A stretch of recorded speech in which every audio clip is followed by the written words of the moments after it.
পশ্চিমবঙ্গের বিধানসভা পেয়েছে বিজেপি, তবে এখন পালা মুখ্যমন্ত্রী হওয়ার। কে হবে পশ্চিমবঙ্গের মুখ্যমন্ত্রী, তাই এখন বড় প্রশ্ন। দীর্ঘদিনের শাসন শেষে ক্ষমতা হারিয়েছে মমতা বন্দ্যোপাধ্যায়ের নেতৃত্বাধীন তৃণমূল কংগ্রেস।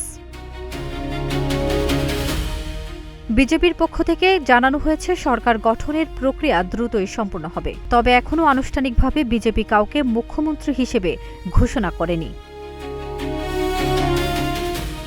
এদিক থেকে সবচেয়ে আলোচনায় আছে শুভেন্দু অধিকারী। গত ৫ বছর ধরে বিরোধী দলনেতা হিসেবে তিনি রাজ্যে বিজেপির মুখ ছিলেন। তৃণমূলের বিরুদ্ধে ধারাবাহিক আন্দোলন এবং এবারের নির্বাচনে গুরুত্বপূর্ণ আসনে জয়ের ফলে তার অবস্থান অনেক শক্তিশালী। বিশেষ করে মমতা বন্দ্যোপাধ্যায়কে হারানোর বিষয়টি তাকে বাড়তি সুবিধা দিয়েছে।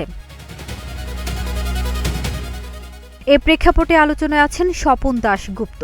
দলের বুদ্ধিজীবী মুখ হিসেবে পরিচিত তিনি। যদিও সরাসরি মাঠের রাজনীতিতে তার অভিজ্ঞতা তুলনামূলক কম, তবুও নীতি নির্ধারণী পর্যায়ে তার গ্রহণযোগ্যতা রয়েছে। এছাড়াও রয়েছেন রাজ্য সভাপতি শ্রমিক ভট্টাচার্য।